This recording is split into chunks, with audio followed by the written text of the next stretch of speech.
नमस्कार दोस्तों, NJ learning academy में आपका स्वागत है। उम्मीद करता हूं आपको हमारे वीडियोस पसंद आ रहे हैं। अगर आप उनसे कुछ भी सीखते हैं तो उन्हें लाइक करिए, शेयर करिए और हमारा चैनल सब्सक्राइब जरूर करिए। आज का हमारा टॉपिक है how to use VLOOKUP to get multiple match in rows, means output in multiple row और कॉलम। और अगर दूसरे सिंपल शब्दों में कहूं तो VLOOKUP का इस्तेमाल हम करें और हमें मल्टीपल सेल या मल्टीपल मैचिंग वैल्यूज हमें अलग अलग रोज में आउटपुट मिल जाए। एग्जाम्पल में हम चलते हैं। कई बार हमें रिक्वायरमेंट होती है, जब भी हम VLOOKUP, अगर आप लोगों ने VLOOKUP का मेरा पुराना वीडियो देखा हो तो आपको पता है कि VLOOKUP हमेशा हमको एक ही वैल्यू का आउटपुट देता है। अगर मैंने कोई वैल्यू सर्च की है, वो टेबल में 2 बार आ रही है, तो वो मुझे हमेशा पहली वाली वैल्यू के हिसाब से आउटपुट दे देगा।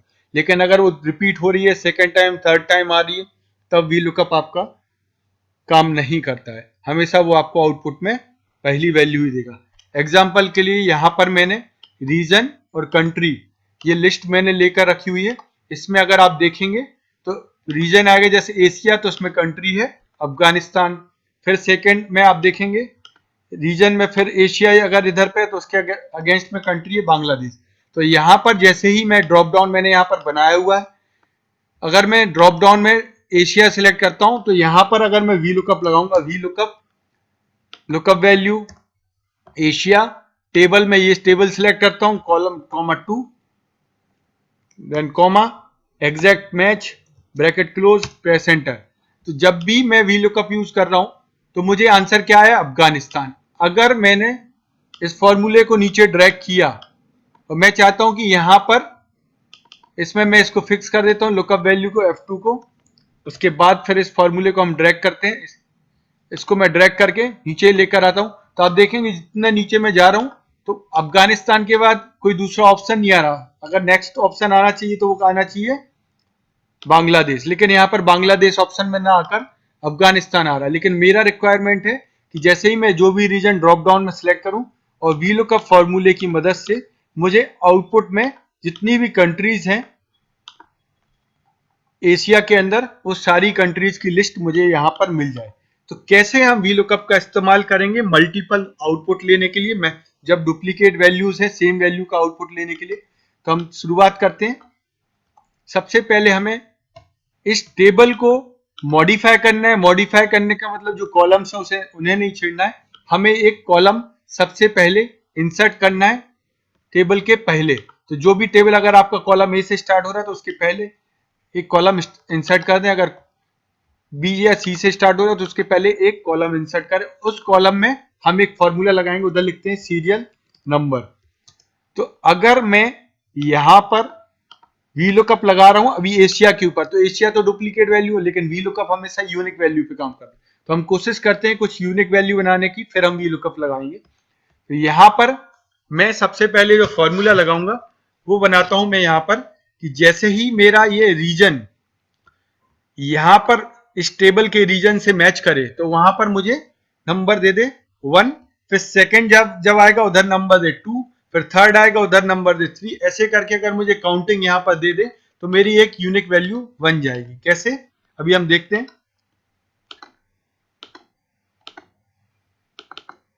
यहां पर मैं फॉर्मूला लिखता हूं, इफ B2, अगर B2 इक्वल्स टू मेरा रीजन मेंशन इन G2, अगर ये इस वैल्यू के बराबर है, उसको मैं फ्रीज कर देता हूं G2 को। अगर ये दोनों इक्वल हैं तब मुझे यहां पर क्या चाहिए, यहां पर मुझे चाहिए, अब इधर मैं फॉर्मूला लगाता हूं, मैक्सिमम ऑफ ये, इसके ऊपर जो वैल्यूज हैं ए, फिर उसको वापस से मैं लिखूंगा ए कॉलन ए। इसमें A4 फर्स्ट वाला जो ए है उसको मैं F4 से फ्रीज कर दूंगा और इसको ब्रैकेट को क्लोज कर दूंगा। उसके बाद मैं लिखता हूं +1, मतलब कि जो प्रीवियसली जो भी मैक्सिमम वैल्यू है उसमें +1 करे, अदरवाइज 0। तो यहां पर जो मैंने फॉर्मूला लिखा है वो क्या लिखा है कि अगर मेरा ये B2 मींस ये B2 cell is equal to G2 है, अगर मेरा ये इससे मैच करता है तो उस केस में अगर ट्रू है तो उस केस में जो पहले जो भी प्रीवियस मैक्सिमम है उसमें +1 करके मुझे आउटपुट दे दे, अदरवाइज 0 दे। Press enter. इसके बाद में इस फॉर्मूले को नीचे तक ड्रैग करता हूं। अभी हम यहां पर आके रुक जाएंगे। अभी आप देखेंगे यहां पर फॉर्मूले में मैंने क्या लिखा था, इस वैल्यू को थोड़ा सा मैं जूम कर लेता हूं। अगर आप यहां पर देखेंगे, यहां पर मैंने लिखा था 1। जैसे ही मुझे यहां पर एशिया मिला, वहां पर उसने 1 किया। उसके बाद नीचे फॉर्मूला खींचते गए खींचते गए खींचते गए, और जब जैसे ही सेकंड एशिया मिला, वहां पर उसको मिल गया सेकंड। मींस इसके बीच में जो भी वैल्यू आई उसमें उसने 0 आउटपुट दिया है। यहां पर हम फॉर्मूले को वापस से चेक करेंगे कि मैंने फॉर्मूला क्या लगाया था। यहां पर हम देखेंगे B16 इस वैल्यू को मैच करेगा इस इनपुट से। अगर ये मेरा बराबर है, अगर ये दोनों बराबर है, तो यहां पर मुझे आउटपुट क्या चाहिए, A1 से लेकर A15। तो आप देखेंगे मैंने A1 को फिक्स किया था तो वो चेंज नहीं हो रहा, लेकिन A15, वो A1 जो दूसरा वाला था वो नीचे ड्रैग होते होते A15 तक आ गया। तो इस वो प्रीवियस जितनी भी एंट्रीज हैं उसमें चेक करता है। तो यहां पर मैं A16 नंबर रो पे हूं, तो 16 नंबर रो के पहले जितनी भी एंट्री की है 1 2 लेकर 15, उसमें चेक करना है कि मैक्सिमम वैल्यू क्या आई। तो अगर मैं देखूंगा तो इसमें मैक्सिमम वैल्यू क्या है 1, उसमें +1 कर दो तो मेरा काउंट आ जाएगा सेकंड। अगर ये ट्रू नहीं है तो 0 देखा है। तो ऐसे करके इस फॉर्मूले को मैं नीचे तक ट्रैक कर देता हूं। तो आप देखेंगे यहां पर मेरा लास्ट में नंबर आ रहा है 27। मीन्स यहां पर जो एशिया की जो भी वैल्यू है वो आई है 27। तो एशिया के अंदर कितनी कंट्रीज है, 27। तो यहां पर मैं लिख लेता हूं मैक्सिमम ऑफ दिस रेंज। जो भी इस रेंज में मैक्सिमम आया उससे मुझे आउटपुट पता चल जाएगा कि मेरे नंबर ऑफ कंट्रीज कितनी है। अगर मैं यहां पर ड्रॉप डाउन में सिलेक्ट करता हूं बेल्टिक्स, तो यहां पर नंबर ऑफ कंट्रीज कितना आ रहा है 3। तो यहां पर जो काउंट आप देखेंगे, यहां पर 1 कहां से चालू हो रहा है, ये है 1, रो नंबर 55 पर 1। जैसे ही इसको पहला बेल्टिक्स मिला, इसने काउंट 1 किया, इसके बाद सेकंड जो आएगा उस पर 2, देन लास्ट में जो भी मिलेगी वैल्यू उस पर 3। इस तरीके से ये मुझे नंबर ऑफ रीजन में कंट्रीज के आउटपुट देता रहेगा। तो ये तो हो गया पहला कि ड्रॉप डाउन के हिसाब से यहां पर नंबरिंग चेंज कर रही। अभी मेरा VLOOKUP लगाना यहां आसान हो जाता है। क्यों?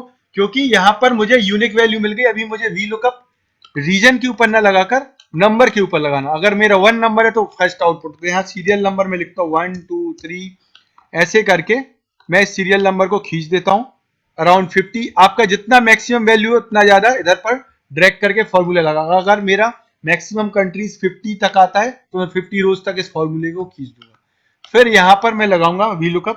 बहुत आसान हो गया। अभी मैं VLOOKUP किसके ऊपर लगाऊंगा, लुकअप करना उसको 1, जहां पर उसको 1 मिले इस टेबल में जाके सर्च करो, कॉलम ए से लेकर कॉलम सी, इस टेबल में F4 और कॉमा, यहां पर मेरा जो आउटपुट मुझे चाहिए वो चाहिए कॉलम सी से। तो 1 2 3 थर्ड नंबर कॉलम से मुझे आउटपुट चाहिए, comma false, exact match, press enter. अब आप देखेंगे यहां पर मुझे उसने, जैसे ही मैंने फॉर्मूला एंटर करके उसको नीचे तक खींचा, 10 कंट्री के नाम मुझे यहां पर आ गए। अगर मैंने इस फॉर्मूले में चेंज करता हूं नॉट लैटिन अमेरिका, तो 36 कंट्रीज के नेम आ जाएंगे। यहां पर एक प्रॉब्लम हम देख रहे हैं, यहां पर मुझे NA करके एरर आ रहा है। अगर मेरी नंबर ऑफ कंट्रीज कम है तो उसके बाद में मुझे एरर दे रहा है। तो मुझे इस एरर को कैसे हटाना है, तो हम सबसे छोटा वाला फॉर्मूला लेते हैं बेल्टिक्स। यहां पर मैं इस एरर को हटाने के लिए मुझे क्या करना है, सिंपल सा एक ही फॉर्मूला लगाना है, इफ एरर अगर इस वैल्यू में एरर है देन कॉमा, मुझे ब्लैंक चाहिए तो डबल इन्वर्टेड कॉमा करके उसको क्लोज कर देंगे ब्रैकेट। उसके बाद इस फॉर्मूले को मैं डबल क्लिक करके यहाँ ड्रैग करता हूँ। तो जैसे ही जितना मुझे कंट्रीज के बाद मुझे यहाँ पर ब्लैंक मिल रहा है। अगर मैं इधर पर चेंज करता हूँ तो 12 है तो 12 के बाद यहाँ पर ब्लैंक हो जा रहा है। तो इस तरीके से मैं मल्टीपल रो में आउटपुट ले सकता हूँ। दूसरा चीज क्या करेंगे, यहाँ पर मैं इसको फर्स्ट कॉलम को आप उधर हाइड भी कर सकते हैं। अगर आप कहीं बाहर भेज रहे हैं तो इस तरीके से आपका टेबल जैसा दिख रहा था वैसे ही दिखेगा और आपको आउटपुट भी मिल जाएंगे। अभी दूसरा एक प्रॉब्लम जो है इस टेबल में हमें जो प्रॉब्लम आ रहा है वो ये है कि यहाँ पर काउंटिंग मुझे उतनी ही दिखनी चाहिए जितना मेरा नंबर ऑफ कंट्रीज का आउटपुट। अगर मैं ये चाहता हूं तो मुझे फॉर्मूला क्या लगाना है, मुझे इस फॉर्मूले को चेंज करना पड़ेगा, सीरियल नंबर को यहां पर मैं लिखूंगा इक्वल्स टू इफ, यहां पर मैं क्या चेक करता हूं, एक फॉर्मूला लिखूंगा रो मुझे क्या आउटपुट देता है। अगर मैं इधर पहले रो का एक फॉर्मूला लगा के देखूं, अगर मैं लिखता हूं रो और मैं रेफरेंस देता हूं इस सेल का, जो भी सेल का मैं रेफरेंस दूंगा और रो करूंगा तो उस सेल का रो नंबर मुझे आउटपुट में दे देगा। अगर मुझे यहाँ पे सीरियल नंबर 1 चाहिए तो मैं क्या लिखूंगा, रो G5 -4। अगर मैं ये फॉर्मूला लिखता हूं तो मैं यहाँ सीरियल नंबर मिल जाएगा 1। अगर इसमें फॉर्मूले को ड्रैग करूंगा तो मुझे यहाँ पर सीरियल नंबर आ जाएंगे। तो मैं यहाँ पर यही फॉर्मूला लगाता हूं, इक्वल्स टू इफ रो